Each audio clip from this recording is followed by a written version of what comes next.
अदा धन बख्श मां तोॾे मेड़ खणी आयो आहियां। हाणे तूं इज़त ॾी या ना उमेद मोटाई, हाणे इहा तुंहिंजी मर्ज़ी आहे। अरे ॻाल्हि इहा आहे त अव्हां जे पुट ते बंदिश खान बहादुर पाण विधी आहे। हाणे उहा आऊं कीअं थो हटाए सघां? खान बहादुर सां मुंहिंजी ॻाल्हि थी वई आहे। हुन चयो त पहिरें तव्हां धनबख्श खे राज़ी करे अचो। धणी बश्क जरूर राज़ी थींदो, पर के हिसाब किताब सां। मां अव्हां जो हर ॾोह ॾंड भरण लाइ तयार आहियां।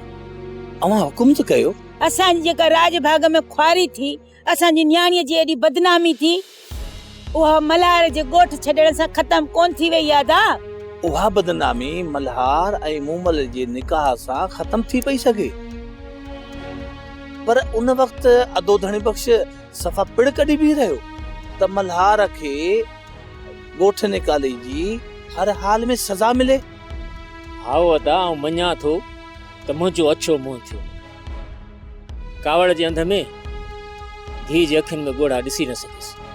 अञा बि वक़्तु नाहे वियो अदा।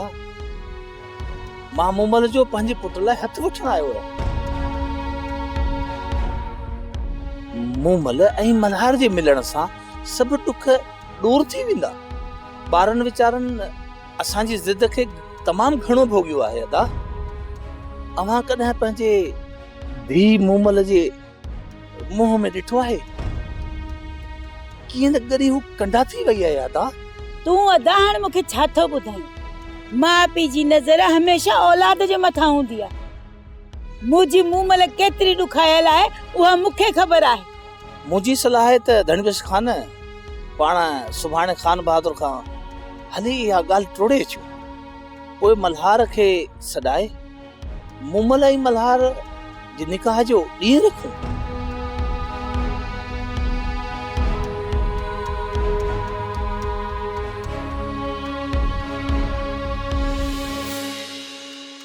उहा राति कहिड़ी न हसीन राति हूंदी जंहिं राति तूं मुंहिंजे साम्हूं ॻाढ़े जोड़े में अची वेंदी ऐं मां पंहिंजे सेज तां गुलनि जो बुक भरे तुंहिंजे हवाले कंदुसि ऐं तोखे चवंदुसि हीअ मुंहिंजूं ॻाल्हियूं अथई।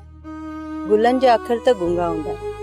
मां चाहियां थी त तूं पंहिंजी ॿोली में मूंसां ॻाल्हियूं कर, उहे ॻाल्हियूं जेके मां ॿुधण थी चाहियां। आऊं तोखां पुछंदुसि त मूंखां तोखे अहिड़ो छा ॿुधणो आहे। आऊं सभ खां पहिरीं उन ख़्वाबनि जे बारे में पुछंदसि जेके अधूरा रहिजी वञनि। दुख में वण मुंद जो मेवो ॾियण भुलिजी वेंदा आहिनि। उहे ताबीरूं मां तोखां मालूम करण थी चाहियां, जंहिंजी जाच में रूस जा पखी सिंध जूं ढंढूं ॻोल्हींदा आहिनि।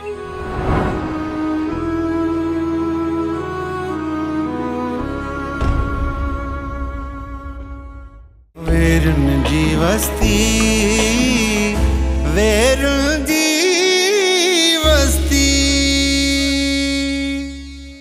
सब्सक्राइब कयो असांजो official YouTube channel Sindh TV HD drama ऐं वधीक अपडेट लाइ बेल आइकन खे क्लिक करियो।